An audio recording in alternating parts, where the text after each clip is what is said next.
Hello, I'm the narrator. I would like to take a moment to talk about this show. This show features some very harsh subjects about death, and if you don't think you are ready to listen, then please skip to another episode.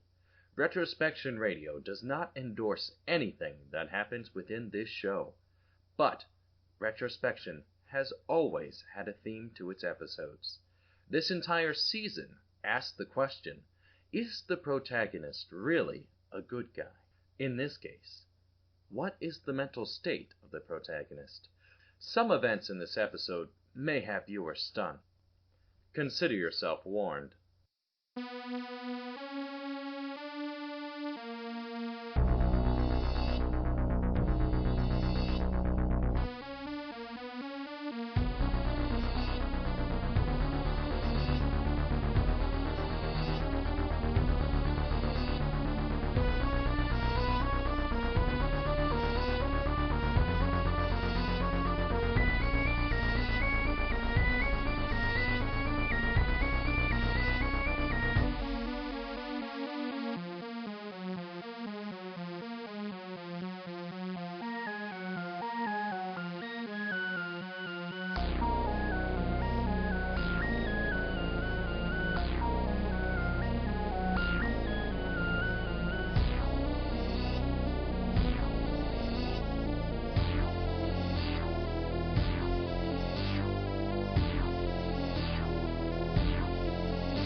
Today's a good day to die. Why? Well, I'll tell you. The day began with my eyes fluttering open, and my husband, Brooke Greene, smiling at me. I smiled back at him, gazing lovingly into his eyes, as I always do. He truly was a lovely sight to see in the morning. A sight that I didn't deserve. And so, I've decided to stop seeing him. I made him breakfast as he showered, laid out his clothes as he ate, and kissed him goodbye as he walked out the door to work. Then I continued about my day as if it were any other. I took a pen and paper and wrote him a letter. A truly lovely letter, telling him just how much I loved him. When I was done, I placed it on the nightstand, dressed in my finest clothes, and grabbed the leash for the dog. I opened the door to leave, and it groaned loudly, as if the hinges might fall off at any moment. Phineas must have heard me, for he came bounding down the stairs, the bundle of joy that he is. I remember the day he was born. The best day of my life. Then the days following led to absolute misery. And it was all my fault. I failed him. I failed everyone, but especially him. He was newborn, and I found myself sleeping more than I used to. I told myself it was just recovery, but then a week passed. And another. Soon I found myself in a world with no one else around me. I was the sole survivor in an apocalypse of stress and failure, and I couldn't handle it. Eventually, everything drifted to the back of my mind, teething, gnawing, and grasping to yell out to let others know, but it was hidden away. I performed my duties so well that eventually another child came along. Those old thoughts came back but this time, instead of teething and gnawing, they ripped and bit me, tearing me apart until I told Phineas I was taking the dog for a walk, and kissed his little forehead. He gleamed and bounced back upstairs to play with his new action figures I bought him yesterday. I turned and walked out the door, letting it creak behind me. My beautiful dog raced ahead of me, excited to be in the fresh air. I admit it was difficult to walk him in red heels, but I adapted.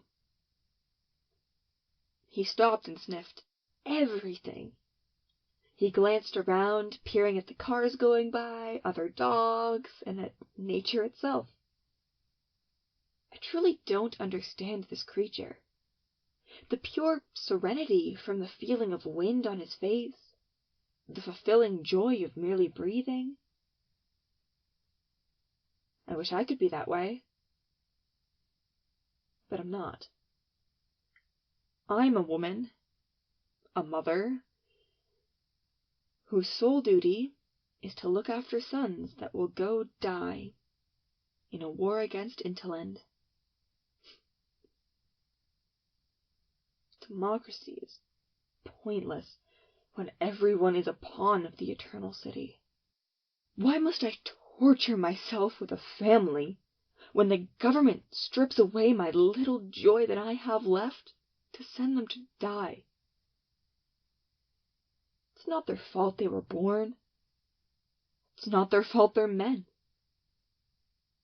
It's not their fault they will die. It's my fault. I brought them into this world. And it's my fault I've never been able to take care of them. So when I reached the pond, I released my dog. I unclipped his collar and let him run off after a rabbit. If he should decide to return, he would find me gone. He doesn't deserve a life of captivity, even if he's locked up with those who love him. This was and is the best path for him. So I left him to chase after his first meal on his own. Then I began the walk back home.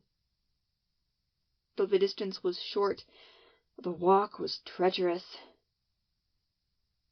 Am I the only one feeling this? My father died in the war against Intelland. I've never got to know him. My brother died in the war. He left his family behind. Now I have a family. And I can't provide for them. I'm still a girl myself, though my age may not say so. I've never been ready for this. I won't ever be ready for this.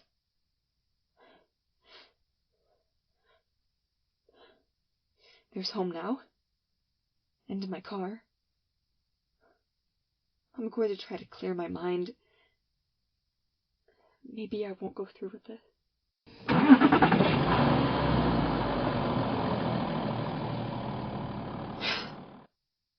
My boys.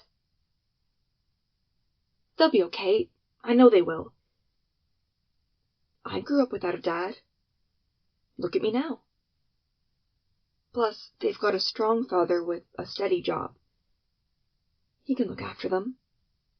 They'll be okay. At least until they're 18. Fresh out of high school, where they'll see a movie, or one of their upperclassmen buddies will die in war and they'll join up. Then that'll be the end of them. Maybe they'll meet a girl beforehand and the cycle will start all over again. Or maybe they'll be lucky and develop a defect. Then they can live their lives. It won't be easy, but it'll be something. I've got to stop this. I'm gonna turn on the radio. That'll distract me. That was Sunrise Eyes. Be sure to stay tuned for Oh You by the Hotspots. But before you switch that dial, I've got some news that absolutely everyone in our eternal city is talking about. President Eris of Intelland has been talking for months about his Project Omega initiative, and though nobody in all of this side of the inland sea knows for sure what that's about, our leaders have been assuring us it's Intelland's fancy terms for peace talks. In other news, an Intelland Navy officer was found adrift in the inland sea after committing suicide. It would seem that... Peace talks? That's what the last President Eris wanted. I've been alive long enough to know that there's no peace. Only death. Death for my sons. Death for my brother, my father. Eventually, one of us will win, and then there will be death for whomever loses. If all life ends in needless death, then what is the value of life? Clearly it must be to die. Specifically, it is to die for one's country. For I don't want that. And I don't want that for my men. But it's going to happen. No matter what. So the purpose of life is death. And if that's life's purpose, then there is no value. All of those days with Ephraim, our sunlit honeymoon on the coasts of Tall Tale City, the promotion he got last week at work. If life has no value, then all of those things are meaningless. And not just for me, but for everyone. Their lives are wasted between the opening of the first page of the Book of Life and the closing of the back cover. My life has been wasted reading through the chapters. It'd be better to simply start with, once upon a time, the end. I could do these people a favor. I can save them from the agony of everything that happens in between. I could just swerve. Here. Now. And a lot of us would be able to end the suffering now.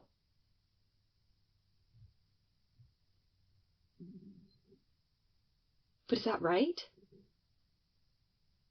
To take away other people's lives with my own? I knew today would be the end when I woke up. But these people didn't. And it could be bad because they're not ready for the end. What if they want to suffer? But they wouldn't suffer anymore if I just... It'd be quick. A simple turn of the wheel and